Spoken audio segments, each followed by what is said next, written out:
والصلاة والسلام على خاتم الأنبياء والمرسلين أما بعد وعن أبي هريرة رضي الله تعالى عنه قال ما عاب رسول الله صلى الله عليه وسلم طعاما قط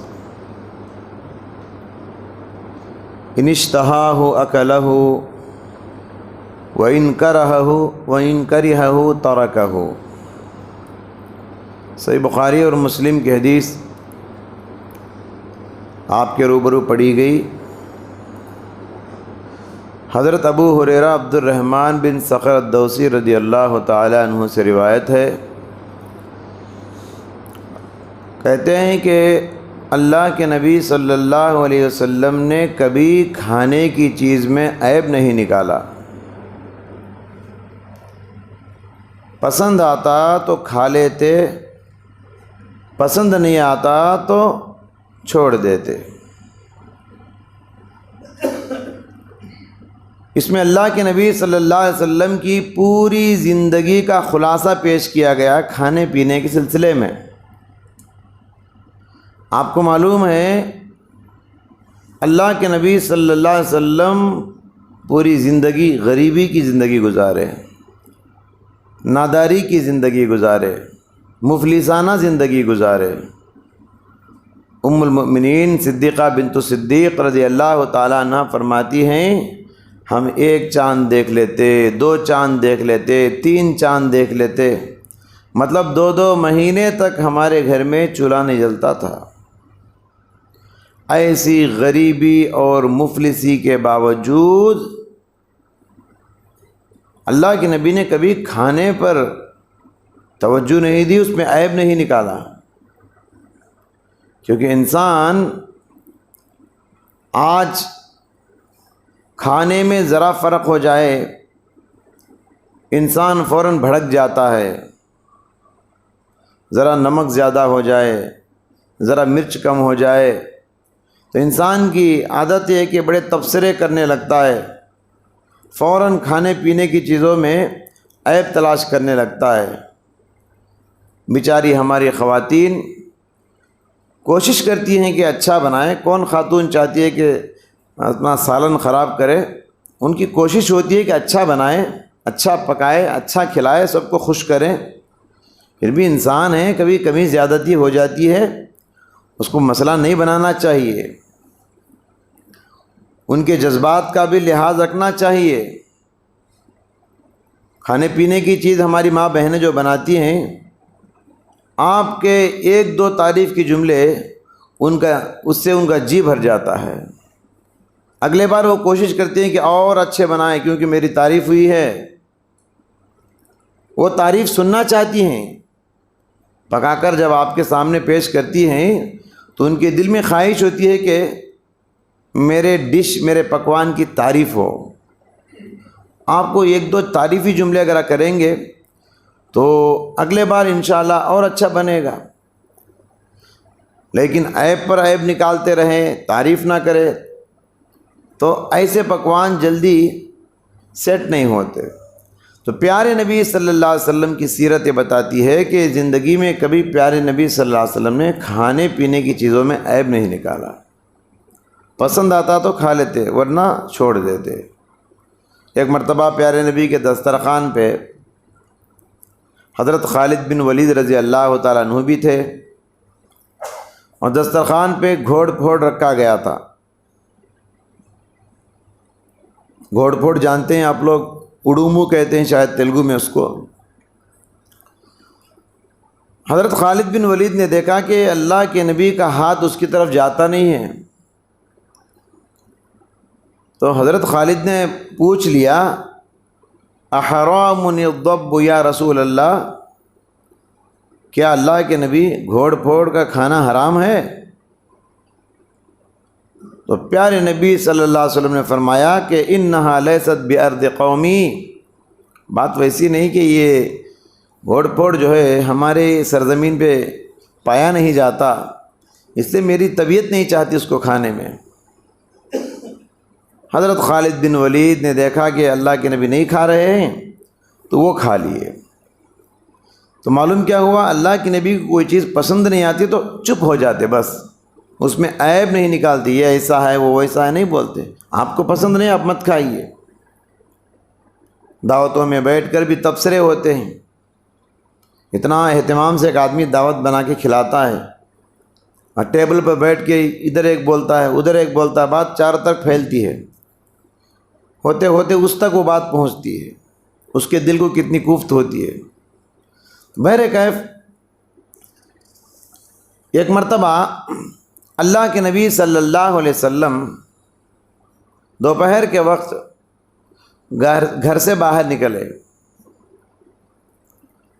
اتنے میں دیکھا کہ ادھر سے ابو بکر صدیق آ رہے ہیں، ملاقات ہوئی، پوچھا ابو بکر بے وقت گھر سے نکلنے کی وجہ کیا ہے؟ تو انہوں نے کہا کہ بھوک نے مجھے گھر سے باہر کر دیا، اللہ کے رسول سخت بھوک لگی ہے۔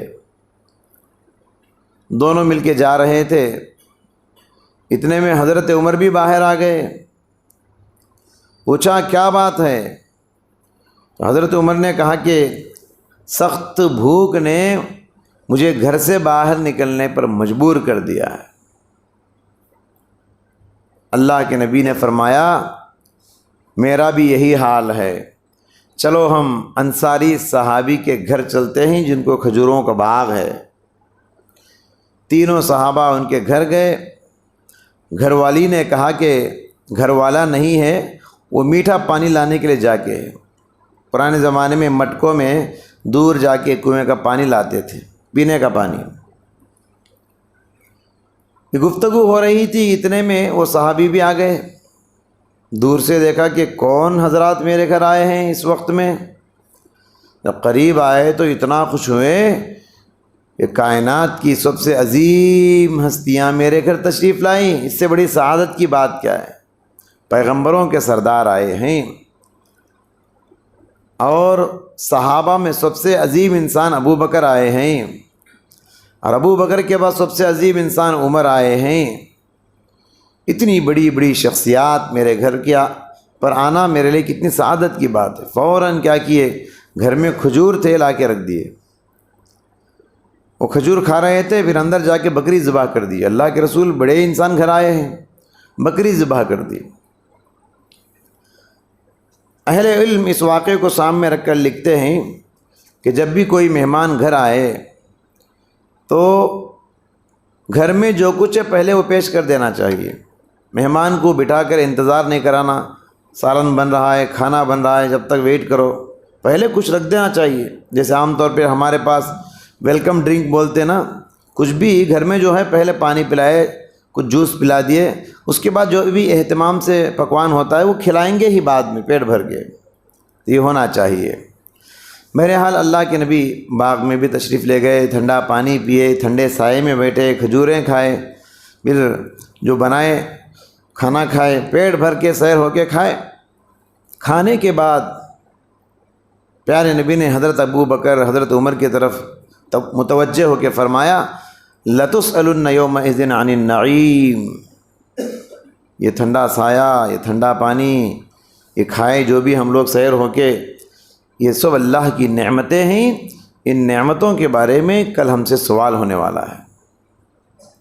دیکھیے غور کیجئے، فاقوں پر فاقے گزارنے والے ایک مرتبہ جو پیٹ بھر کھا لیے تو ان کو یہ احساس تڑپا رہا ہے کہ کہیں ہم جتنا پیٹ بھر کھائے ہیں اتنا عبادت تو نہیں کی اللہ کی، اتنی عبادت کر رہے ہیں کیا؟ تو ذرا پیٹ بھر ایک دن کھا لیے تو ڈر گئے، کل اللہ کے پاس جواب دینا ہے، اس کا حق ہم ادا کر رہے ہیں کیا پیٹ بھر جو کھائے ہیں؟ تو ہم جیسے لوگ روزانہ پیٹ بھر کھاتے ہیں، 3 ٹائم پیٹ بھر کھاتے ہیں، صبح شام، اب موقع ملے تو چوتھے بار بھی کھا جاتے، نیم ناشتہ بول کے، ہے نا؟ تو ہم لوگ نبی سے اچھے پکوان کھا رہے ہیں۔ جتنے ڈش ہمارے پاس ہیں، مدینے میں مکے میں کہاں تھے اس زمانے میں؟ ستو کا آٹا ایک ملتا تھا، روٹی ایک ہوتی تھی، دودھ ایک ہوتا تھا، اس کے علاوہ کیا آپ دیکھتے ہیں؟ کچھ نہیں، اس کے علاوہ کوئی نعمتیں اس زمانے میں نظر نہیں آتی۔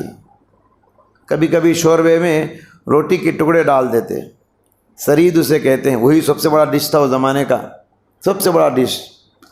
تو اس طریقے سے اللہ کے نبی صلی اللہ علیہ وسلم اتنی اچھی غذائیں نہیں کھائے جیسے ہم لوگ پیٹ بھر کے روزانہ کھاتے ہیں، پھر بھی ہم لوگ عیب نکالیں، شکایتیں کریں، تو یہ رب کی کتنی ناشکری ہوگی آپ اندازہ لگائیں۔ ذرا ان لوگوں پر نظر دوڑاؤ جو غریب ہیں، ہمارا پھینکا ہوا چن چن کے کھاتے ہیں، ڈسٹ بین سے نکال کے کھاتے ہیں، جہاں کچرا پھینکا جاتا ہے وہاں کیسے غریب لوگ آپ دیکھتے ہیں اترا ہوا سالن بھی کھا لیتے ہیں، باسی سالن بھی نکال کے کھا لیتے ہیں۔ اللہ کا شکر ادا کرنا چاہیے کہ اللہ تعالیٰ نے ہم کو وہ حالت میں نہیں رکھا ہے، گرم گرم کھلاتا ہے، بہترین کھلاتا ہے، اچھے تازے پکوان ہم کھاتے ہیں۔